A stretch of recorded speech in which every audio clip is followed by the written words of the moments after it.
everybody, and welcome to another edition of Baker's High School Huddle, where we talk high school football with you. Frank Frangie along with Justin Barney from the Florida Times-Union.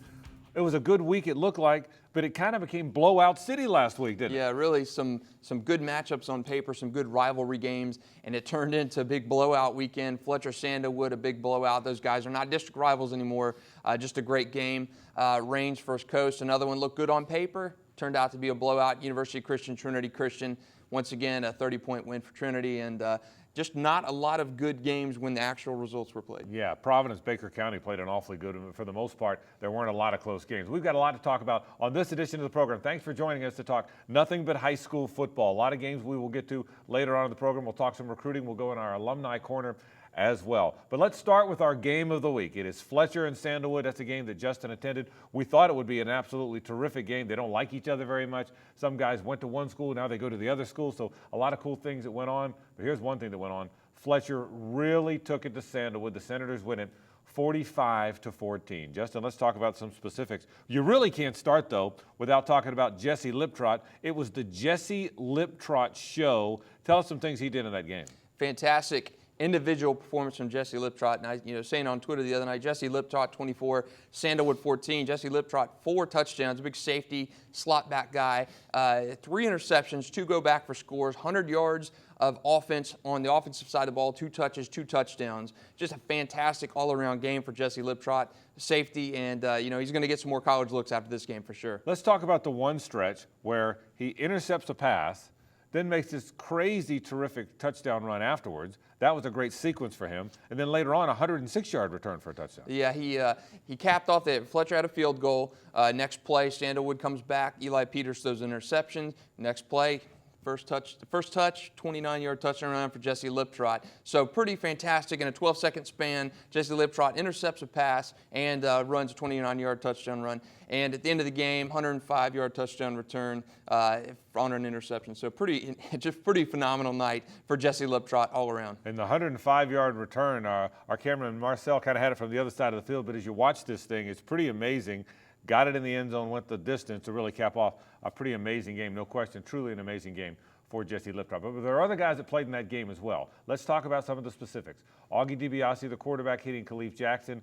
1 touchdown there. Just missed him one time, just out of the end zone. Another time he caught a touchdown. Take us a little bit through Khalif's play. He actually even had a little gator chomp for him afterwards, didn't he? He did have the gator chomp. Going into the game, Khalif Jackson not really assured to even play. Hurt his knee the week before in a loss to First Coast. Banged up shoulder in week 1. But he comes out, he plays. Coach Josh Corey said these guys don't want to miss a chance to go 4-0 against Sandalwood. That's why Khalif Jackson played. That's why Matt Henderson played. Khalif only got 2 targets that game, caught one of them. Beautiful 18-yard grab from Augie DiBiase in the end zone. He followed that up by doing the gator chomp right after he did that. I know made a lot of Gator fans in that crowd happy. So Khalif Jackson, not a lot of catches, not a lot of targets, but the ones he did catch, pretty impressive. All right, not a great moment or not a great night for Eli Peters, the Sandalwood quarterback, but he's a good player, former Fletcher student. He's a pretty good player at Sandalwood. You'll see some shots here. Here's a touchdown pass that he threw to Joey Ben, who's also a very good baseball player for that Sandalwood team. But there will be time for Eli Peters. He's a good player. Sandalwood's got a good team. Sandalwood will bounce back. Sandalwood will bounce back, and I think Adam Guy, Sandalwood coach, after the game, quick to remind that this was a kid that's just making his 3rd start at quarterback. Eli Peters had 2 very impressive wins over Paxton and Creekside to start the season, but he lost his running backs early on. No run support in that game. Fletcher just sat back and just looked at passes, picked off passes, and made Eli's night very difficult. 16 of 42 passing, but really not a true indicator of what he's capable of doing. So I think he bounces back later in the season. One of the guys, Marique Pitts, doesn't get enough attention or as much attention as a guy like Jackson and certainly Liptrot from the other night. But he had a 40-yard touchdown catch from DiBiase. You're seeing it right here. This is a team with a lot of weapons. Fletcher could get deep because of all those weapons, right? Yeah, and I think once they come back from the bye week, once they get some of these guys healthy, Matt Henderson, a big part of that offense, and the reason why you don't see Marique Pitts talked about more often is that he's behind a guy, Abrion Brown. He's behind Matt Henderson. So I think when those guys get healthy after that bye week, you're going to really see what Fletcher's got to offer full strength. All right, let's look ahead. Let's talk about the 2 respective districts. They're not in the same district, but they both begin district play. Everybody begins district play this week. What are the outlooks for both Sandalwood and Fletcher in their respective districts? I think Sandalwood this week is a very big test for them. They play Flagler Palm Coast, and it's a game that they really need to win. You lose this game, you're staring at having to beat First Coast later on in the season, District 1A. So you've got to get ahead on this one. You've got to beat a Flagler Palm Coast. You cannot afford to lose to a Mandarin, cannot afford to lose to a Westport late in the season, and you don't want to get into the situation where you have to go in and upset First Coast late in the season to get in the playoffs. What about Fletcher? Fletcher, I think Fletcher comes out and they're the favorite in District 3 7A, obviously. They're going to have a bye week, and you've got to think that they're the heavy favorite in there. But, again, they played close games last year. They only beat Buchholz, which was a district bottom feeder, by 7 points. So you don't know what you're going to get in these games. I think Fletcher's a favorite, but each week's going to be a battle. Final thought before we go to break. Do you like these rivals playing early in the season when they're not in the same district? I guess that's how you have to do it. I think I'd like it if the district games came earlier, and then Fletcher Sandalwood or Sandalwood Parker or Inglewood Wolfson, they still played at the end of the season even if they're not in the same district. Wouldn't that be better? I'm just an old school guy. Is that maybe an old guy likes it that way, but wouldn't that be cool if it was like that? It would, you look back in the Sandalwood Parker rivalry, that used to be the last game of the year, the Arlington battle. And district play has really kind of neutralized some of those rivalries. You want to play those rivalry games early so you have a chance to, kind of test your mettle. Those rivalry games are nice, but the district games are what matter. That's the ones that's going to take you to the playoffs or break your season. When I was a kid growing up, this is old guy comment. Old guy alert, by the way. Okay, old guy alert. Inglewood and Wolfson played in the Gator Bowl at 10. Then the afternoon game was Jackson and Lee, played in the Gator Bowl like at 2. And then Raines and Rebald, or back then Stanton and Gilbert, played at night, all in the Gator Bowl. You're too young to remember that. Have you heard tale of it, though? I've heard tales of those games, and there's been talk about moving that Raines Rebald game back to the Gator Bowl at some point. So I don't know if that'll happen, but it's a great rivalry game in the season. Love to see that thing at Everbank Field. I think that'd be terrific. All right, we're going to take a break. We're just getting started here on the Huddle. When we come back, we'll talk about another game that's supposed to be a rivalry game. First Coast and Raines, they're nearby as well. I thought that would be a very close game. It did not turn out to be close at all. Marty Lee's team really played well in that one. We'll discuss it, so stay with us.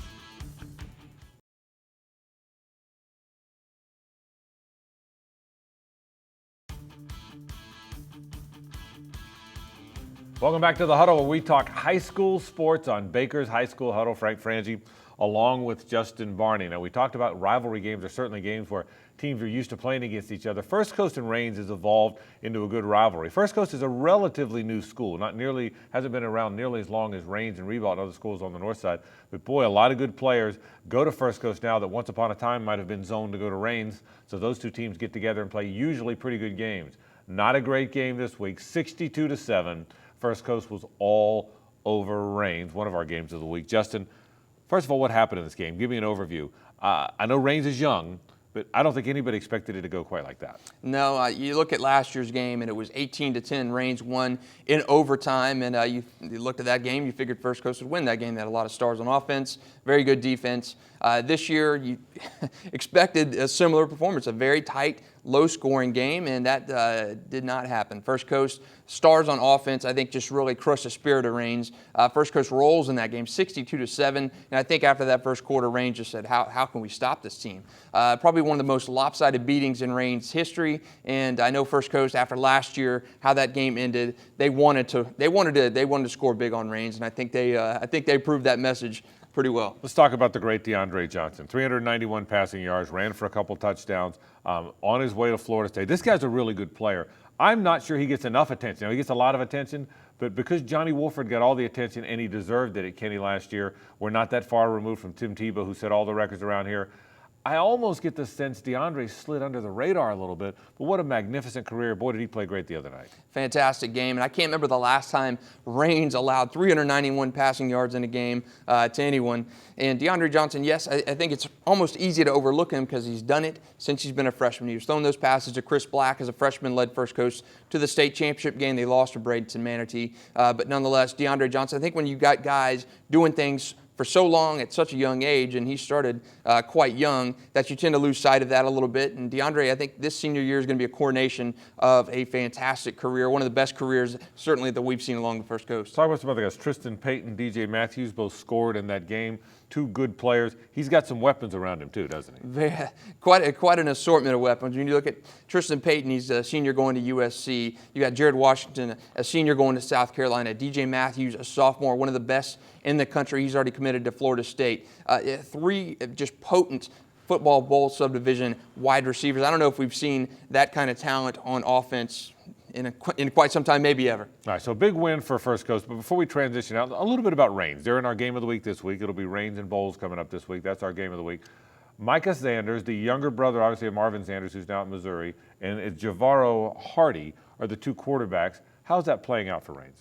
Well, I think with both of those guys, they're young. Micah sat behind his brother for a couple years at Reigns, and rebuilding a lot on the offensive side of the ball. You lost so much talent. You lost a major running back last year. You lost obviously Marvin Sanders.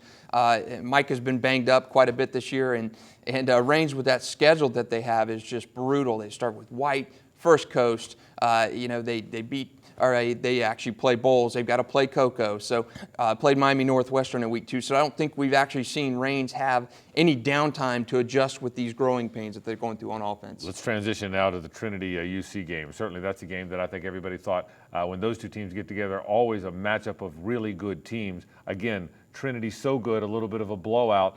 That one get away from you a little bit too. I thought Trinity would win the game. I'm not sure I thought they would roll them quite like they did. Yeah, I thought, going into this, Trinity had not played in quite some time. August 23rd against Buford was the last time we saw them. It was supposed to be actually a really good matchup in this past week with Trinity, Hialeah, Champagnat Catholic, Class 2A defending state champion last year. I'm not sure I've seen this ever before. Defending state champion backed out of a game on Monday with Trinity, so UC swapped over, moved its Week 5 game to Trinity, and Trinity smelled blood in the water and went after UC and got them 42-12. Tip of the cap, by the way, to UC for doing that, right? Yeah, absolutely. We didn't have to do that. I mean, give Coach Penland and the folks at UC credit now. Didn't have to change, but they said, you know what, let's make this work for everybody. We'll play kind of on short notice. And they played well. University Christian's going to have a very good season as well. All right, we're got a lot more to do. We're talking about some other big games and big individual performances. Somebody scored 7 touchdowns in a game on the First Coast. Can you believe that? 7 touchdowns. And one of the top recruits in the area didn't last very long in his game. All that's coming up, so stay with us.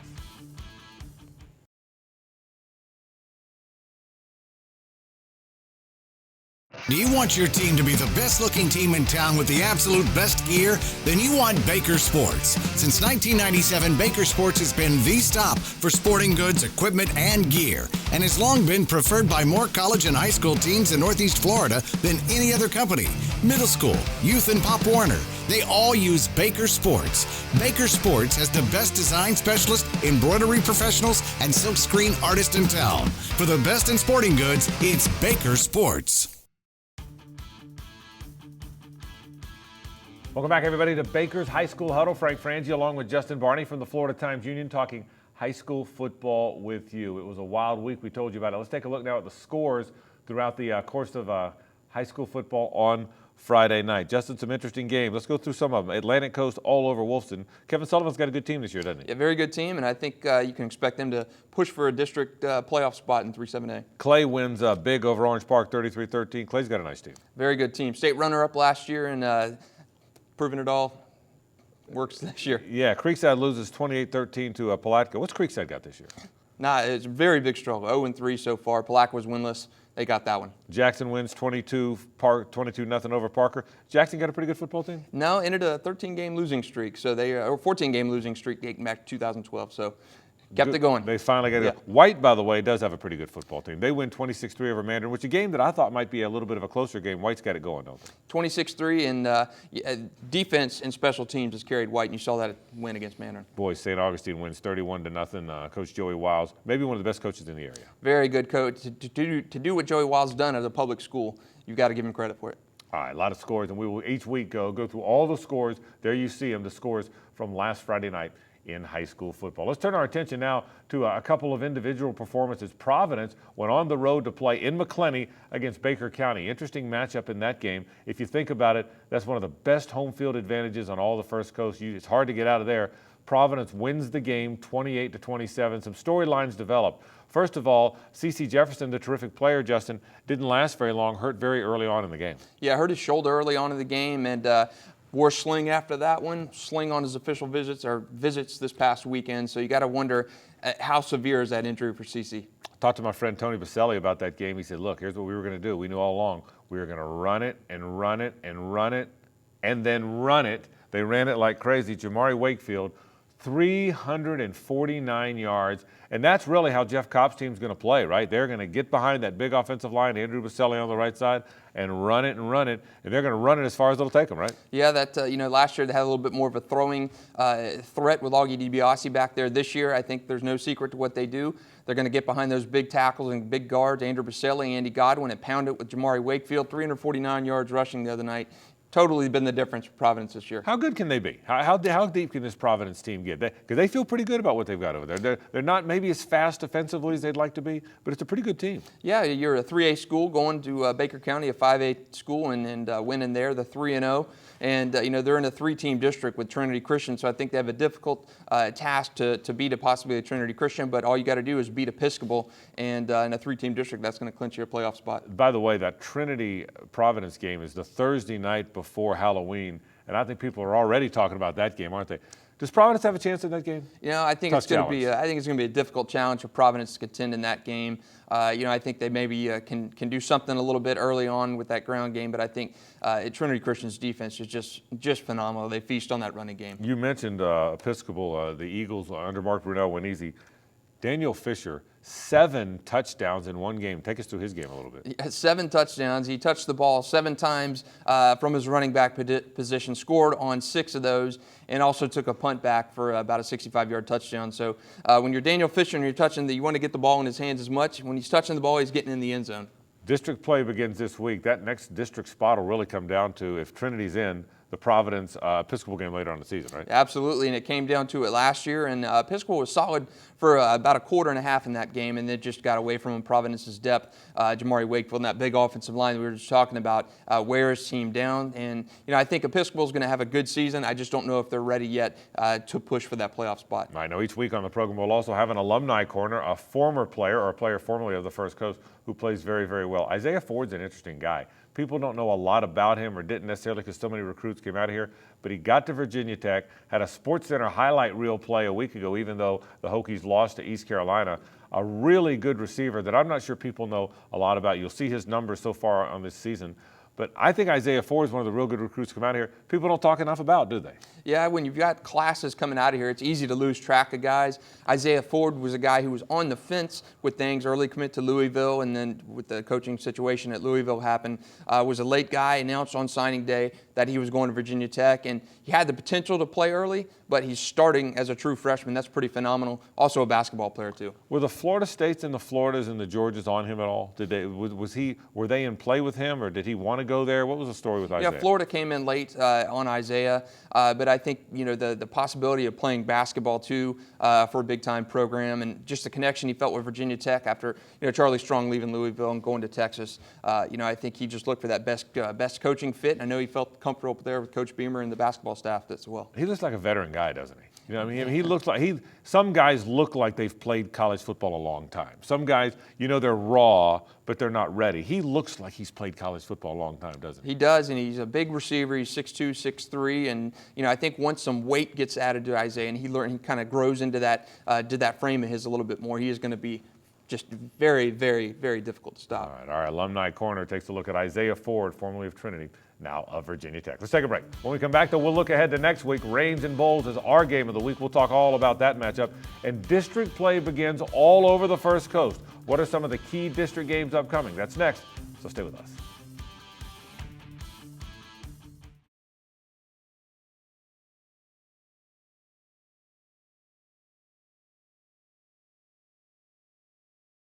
Welcome back, everyone, to Baker's High School Huddle, where we talk high school football with you. Now let's look ahead to this week, a key week in district play as everybody kind of begins district football games. We'll talk about a number of district games, but we'll begin with Reigns and Bowls. Boy, great heritage in that series. State championships, NFL players all around from those two terrific programs. They get together on San Jose Boulevard this week. Now, Justin, we've talked about Reigns.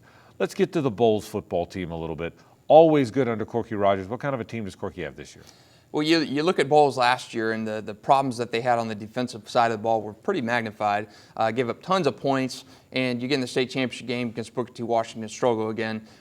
People say, oh, writing Bowles off. This team learned a lot from last year. This team learned how to play under adversity. All those guys that you saw getting picked on or struggling on defense last year, those guys have grown up this year.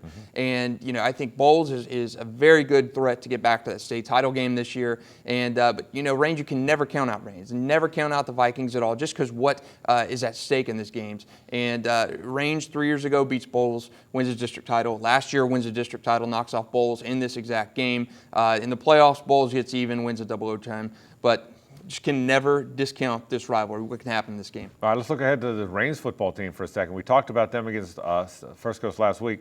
The fact that they got hammered last week, and it's a proud program with good players and good coaching, that's got to fuel them a little this week, doesn't it? Yeah, I think so. And, I think Bowles, when they stare on the other side of the sideline and see that Bowles jersey, that's just going to stoke the flames even higher. So, that First Coast loss, yes, it's bad. They got beat 62-7, gave up a ton of points. But again, you're playing district now. You forget about that game last week. And Bowles, this is a team that they know well. They know that they can beat. They did it last year. So I think Range is going to be totally fired up and totally prepared for this game. Another game, Sandalwood at Flagler, Palm Coast. That's an 8A game, 1-8A. Huge game. Sandalwood again's got to pick up the pieces too, don't they? But Eli Peters is playing better. We showed the touchdown to Joey Ben, who's a good player. They did pick off Augie DiBiase last week, so certainly the defense reared its head from time to time. Sandalwood, big game for them on the road. Yeah, this game a few years ago, Sandalwood down to Palm Coast. They played on national TV. They beat DeLand, and all they had to do was win this Flagler Palm Coast game. They would have gotten to the playoffs. Flagler Palm Coast turns out wins on a somewhat of a disputed play and knocks Sandalwood out of the playoff race. So this game has all the markings of a classic game. District 4, 6A in St. Johns County. St. Augustine on the road at Bartram. Huge game as well. Huge game, and if you're a Bartram fan, this is the game you circle on the calendar every year. Will this be the year that we beat St. Augustine? 0-15 in its history against St. Augustine, and you got to wonder, is this going to be the year for Darrell Sutherland and his Bears? It's a home game now for them, but you're right.